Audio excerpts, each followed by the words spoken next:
प्रिय विद्यार्थियों, मैं गुरमीत सिंह, सह आचार्य हिंदी विभाग, राजकीय महाविद्यालय बूंदी। आज के मेरे ई व्याख्यान का विषय बीए प्रथम वर्ष हिंदी साहित्य प्रथम प्रश्न पत्र के अंतर्गत पाठ्य पुस्तक भक्ति काव्य में संकलित कवि महाकवि सूरदास से संबंधित है। यह प्रथम प्रश्न पत्र की द्वितीय इकाई है, जिसमें सूरदास, तुलसीदास, रसखान और मीरा यह 4 कवि हैं। इससे पूर्व सूरदास से संबंधित 5 व्याख्यान प्रसारित किए जा चुके हैं। यह आज 6ठा व्याख्यान है, जिसके अंतर्गत पद संख्या 15, 16 एवं 17 अर्थात कुल 3 पदों की व्याख्या की जाएगी। सर्वप्रथम पद संख्या 15 उद्धव संदेश से संबंधित है। उद्धव को ब्रज भेजना। पहले हम इस पद का वाचन करेंगे, उसके बाद इसकी व्याख्या करेंगे। जदुपति जानी उद्धव रीति, जिहि प्रगट निज सखा कहियत करत भाव अनीति। विरह दुख जह नहीं नेकहु तहन उपजे प्रेम। रेख रूप न बरन जाके इहि धर्यो वह नेम।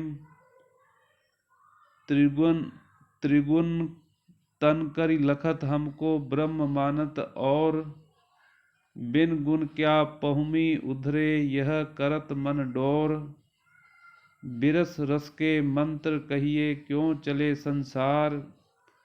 कछु कहत यह एक प्रगटत अति भर्यो अहंकार।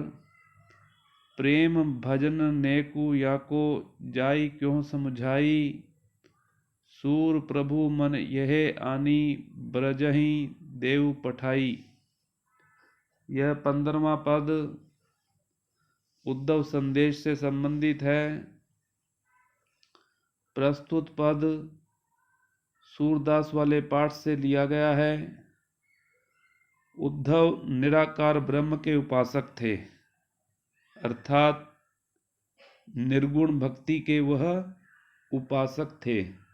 उन्हें ज्ञान का घमंड भी था। कृष्ण ने उनका घमंड दूर करने का यह उपाय सोचा कि इसे ब्रज भेज दूं। यह पद इसी संदर्भ में है। जदुपति जानी उद्धव रीति, कृष्ण ने उद्धव का ढंग जान लिया कि यह जिहि प्रगट निज सखा कहियत करत भाव अनीति। कृष्ण ने उद्धव का ढंग जान लिया कि यह प्रकट रूप से तो मुझे अपना सखा मानता है, अर्थात मित्र मानता है, किंतु जैसा भाव मेरे प्रति रखता है वह नीति संगत नहीं है। मेरे प्रति यह अनीति करता है। विरह दुख जह नाही नेकहु तहन उपजे प्रेम। जिसके भीतर किसी के विरह का थोड़ा भी दुख न हो, वहां उसके प्रति प्रेम का भाव नहीं हो सकता। यहाँ पर कृष्ण कह रहे हैं, रेख रूप न बरन जाके इहि धर्यो वह नेम। इस उद्धव ने उसकी उपासना का नियम निभाया है जिसकी कोई रेखा, रूप, रंग नहीं है, कोई पहचान नहीं है, कैसा भी आकार नहीं है। त्रिगुण तन करी लखत हमको ब्रह्म मानत और। यह मुझ कृष्ण को, सगुण अवतार को त्रिगुणों से अधीन मानता है तथा ब्रह्म को मुझसे पृथक मानता है। अर्थात ये ब्रह्म किसी को और को मानता है। इसका ब्रह्म निर्गुण निराकार ब्रह्म प्रतीत होता है। बिना गुण क्यों पहुमी उधरे, यह करत मन डोर। बिरस रस के मंत्र कहिए, क्यों चले संसार। इस उद्धव के मन का ढंग यह है कि यह गुणों के बिना ही धरती को उघाड़ना चाहता है। बिना गुण क्यों पहुमी उधरे, यह करत मन डोर। मसलन मन को किसी गुण का तो सहारा होना ही चाहिए। जिसमें रस नहीं, जो नीरस है, उसकी उपासना करने में कठिनाई होती है। बिरस रस के मंत्र कहिए, क्यों चले संसार। यह ढंग व्यावहारिक नहीं है। रस पूर्ण के प्रति ही लगाव होता है, नीरस के प्रति नहीं।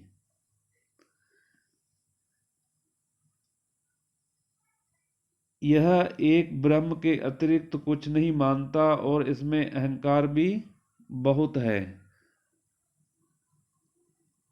बिरस रस के मंत्र कहिए, क्यों चले संसार। कछु कहत यह एक प्रगटत अति भर्यो अहंकार।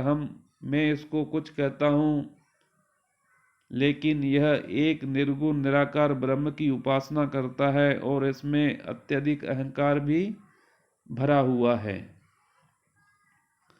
अंतिम दो पंक्तियों में महाकवि सूरदास कहते हैं कि श्री कृष्ण ने अपने सखा उद्धव को समझाने के लिए, इसी बात को समझाने के लिए,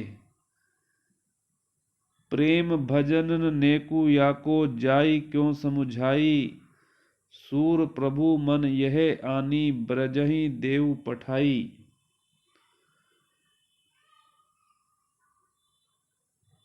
इसमें प्रेम भजन तो थोड़ा भी नहीं है, इसलिए इसे समझाया भी नहीं जा सकता। सूरदास वर्णन करते हैं कि यह सोचकर कृष्ण ने मन में यह निश्चय किया कि इसे ब्रज भेज दूं। ब्रज में जाकर गोपिकाओं का प्रेम देखकर यह प्रेम और भजन का महत्व समझ जाएगा। प्रस्तुत पद में ज्ञान का घमंड रखने वाले ब्रह्मोपासक उद्धव के बारे में कृष्ण के विचार प्रस्तुत किए गए हैं। सूर सगुण भक्त कृष्ण के भक्त हैं। उन्होंने इस पद के माध्यम से कई बातें स्पष्ट करनी चाहिए हैं। एक तो यह कि निराकार की उपासना में कठिनाई यह है कि ब्रह्म की कोई पहचान नहीं है। दूसरे, ज्ञान से प्रेमा भक्ति श्रेष्ठ है। भक्ति में एक आनंद है। आनंद के प्रति आकर्षण स्वाभाविक रूप से ही हो जाता है। अतः सगुण की भक्ति व्यवहारिक भी है। उद्धव को ब्रज कृष्ण ने एक विशेष उद्देश्य से भेजा था। वह यह कि उद्धव का ज्ञान का घमंड, गोपियों का अतिशय प्रेम भक्ति देखकर दूर हो जाएगा। भाषा में सांकेतिकता है, पद शैली है, वक्रोक्ति एवं अनुप्रास अलंकार है।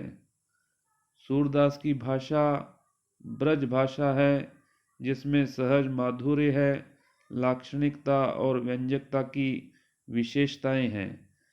तो इस प्रकार प्रस्तुत पद में श्री कृष्ण उद्धव को गोपियों के पास इस प्रकार भेजते हैं कि वह ब्रज में जाकर गोपियों की विरह दशा को देखें और गोपियां किस प्रकार इनके प्रश्नों का उत्तर देती हैं और किस प्रकार यह वहाँ से पराजित होकर आएंगे, यही सोचकर, अर्थात ज्ञान पर भक्ति की किस प्रकार से विजय होगी, यही सोचकर कृष्ण अपने सखा उद्धव को ब्रज में भेज देते हैं।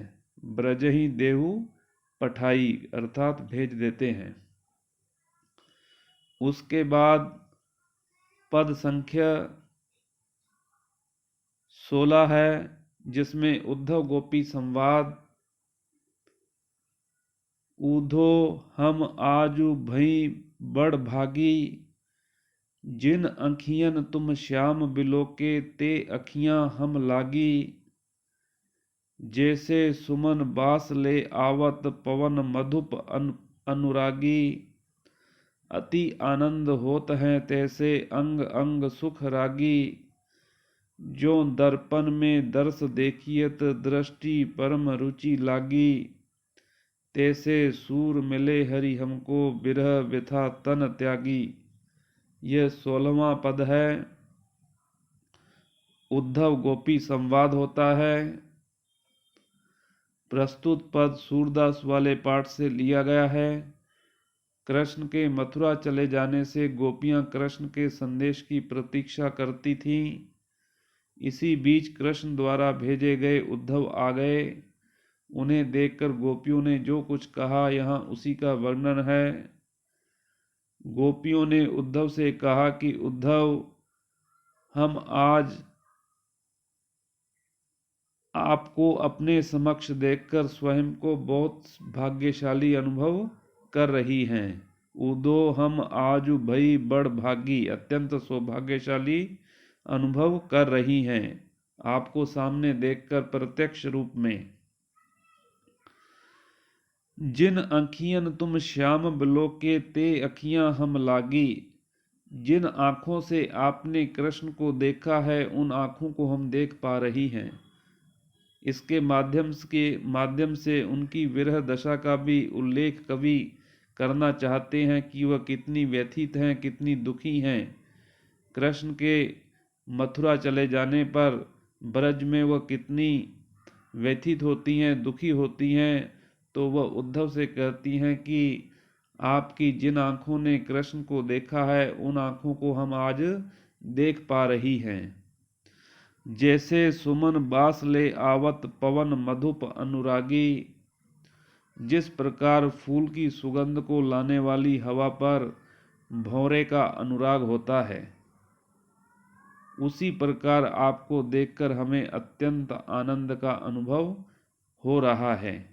अति आनंद होत हैं तैसे अंग अंग सुख रागी, उसी प्रकार आपको देखकर हमें अत्यंत आनंद का अनुभव हो रहा है और हमारा अंग अंग सुख पा रहा है। जो दर्पण में दर्श देखियत दृष्टि परम रुचि लागी, तैसे सूर मिले हरि हमको बिरह व्यथा तन त्यागी। दर्पण में दृष्टि से प्रतिबिंब देखकर जिस प्रकार अच्छा लगता है, अपनी प्रतिछाया को कांच में देखने पर, दर्पण में देखकर जिस प्रकार से अच्छा लगता है, वैसे ही हमें सुख का अनुभव हो रहा है। जो दर्पण में दर्श देखियत दृष्टि परम रुचि लागी, वैसे ही हमें सुख का अनुभव हो रहा है, क्योंकि हमें तो आपके रूप में मानो कृष्ण ही मिल गए हैं। तैसे सूर मिले हरि हमको, हरि अर्थात ईश्वर, हमारे आराध्य, हमारे प्रियतम, हमारे स्वामी श्री कृष्ण मानो हमें आपके रूप में प्राप्त हो गए हैं और शरीर से उनके विरह की व्यथा कुछ समय के लिए दूर हो गई है। अर्थात कहने का अभिप्राय यह है कि कवि महाकवि सूरदास इसके माध्यम से यह व्यक्त करना चाहते हैं कि उद्धव को देखकर गोपियों के हृदय में, उनके मन में क्या प्रतिक्रिया होती है और वह किस प्रकार उद्धव से कहती हैं कि आपको देखकर हमें ऐसा प्रतीत होता है कि मानो हमने कृष्ण को प्राप्त कर लिया है, उनको पा लिया है, इसलिए हमारे शरीर से जो विरह व्यथा है वो कुछ समय के लिए दूर हो गई है। यहाँ कृष्ण के प्रतिनिधि उद्धव को अपने समक्ष पाकर गोपियों पर जो प्रतिक्रिया हुई उसका वर्णन किया गया है।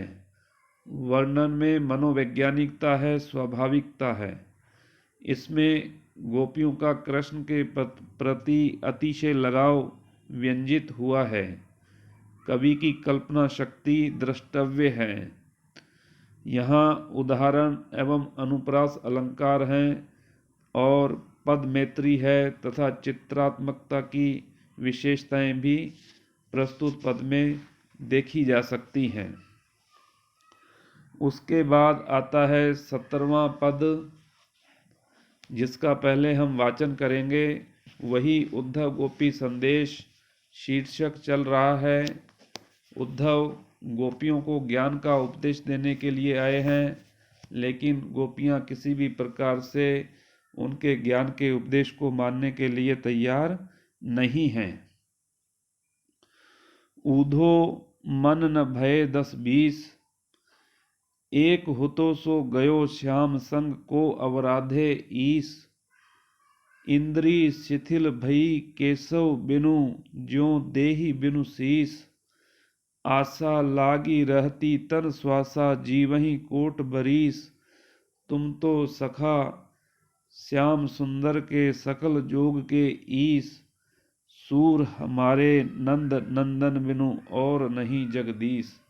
यह 17वां पद है।